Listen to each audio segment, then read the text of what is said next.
And all engineering assistants.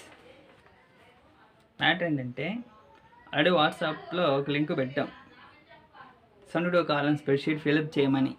మీరు ఒక్కరూ చేయలే. అందుకే ఏం చేసాం, యూట్యూబ్లోకి వచ్చి స్ప్రెడ్షీట్ ఎలా ఫిలప్ చేయాలో చెప్తున్నాం. సో యూట్యూబ్ స్ప్రెడ్షీట్ ఎలా ఫిలప్ చేయాలంటే ఫస్ట్ దాంట్లో ఈ నేమ్, డివిజను, సీరియల్ నెంబర్ని పక్కన దోసేస్తే వర్క్ ఐడి మీ అందరూ తెలుసు, సచివాలయం వర్క్ ఐడి మీకు తెలుసు. ఫస్ట్ సచివాలయం ఎక్కిచ్చేసేయండి ఫస్ట్.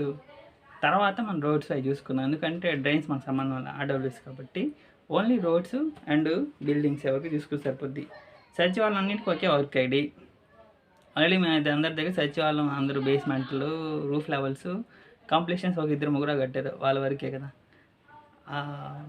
ఆ బుక్స్ తీసుకోండి. ఆ బుక్స్లో మనకి రాసి ఉంటుంది క్లియర్గా ఏ ఇన్వాయిస్ నంబరు, డేట్, ఎప్పుడు, ఎంత క్వాంటిటీ ఆఫ్ సిమెంట్ వచ్చింది, ఆ సిమెంట్ సంబంధించి రేటు అని ఉంటుంది అనమాట. అది చేస్తే సరిపోద్ది. జస్ట్ ఇప్పుడు 20 మెట్రిక్ టన్స్ ఉందనుకోండి, 20 × 4700 వేసేసేయండి, మీకు టోటల్ అమౌంట్ వచ్చేస్తుంది. అంటే ఇంక్లూడింగ్ జిఎస్టీతో కలిపి కూడా మీకు అమౌంట్ వచ్చేస్తుంది. అట్ట వేసేవచ్చు ఆ అమౌంట్. నేను అట్టే వేసా. కాంటే నా లింక్ ఉంది కదా, దానిపైన మీరు క్లిక్ చేశారు అనుకోండి, మల్టిప్లికేషన్ చేస్తుంటా 4700తో ఆ 22 ఎంత ఎంటీ ఉంటే 20, 32, 10, 7 ఏదో ఉంటే దానికి అది మల్టిప్లై చేసేసాను అనమాట.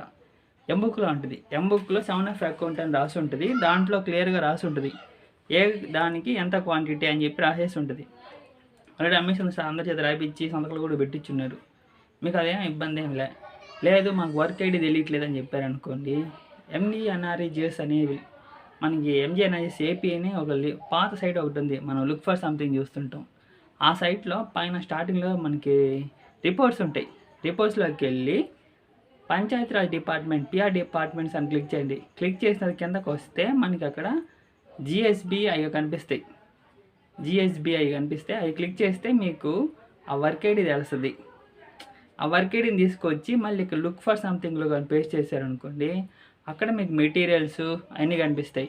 మెటీరియల్స్లో మీకు CW01, CW02, CW03, 7, 9, 17, 19 అలా కనిపిస్తాయి అనమాట.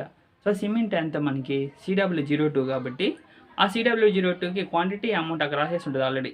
మీ జస్ట్ ఆ CWG అంటే మీకు GSB, CWGA అంటే అగ్రికల్చరు, CWGH అంటే వెల్నెస్ అని ఆ విధంగా ఒక్కొక్క దాన్ని సపరేట్ చేసేసుకుంటే మీకు సచివాలయం, RBK అండ్ వెల్నెస్ సెంటర్ 3 ఒకేసారి వచ్చేస్తాయి.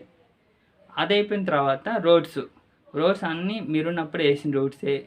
పాత రోడ్స్ మనకు అనవసరం. మనం ఉన్నప్పుడు ఏవైతే రోడ్స్ చేసి ఉంటామో అవి వర్క్ చేస్తే సరిపోద్ది కదా.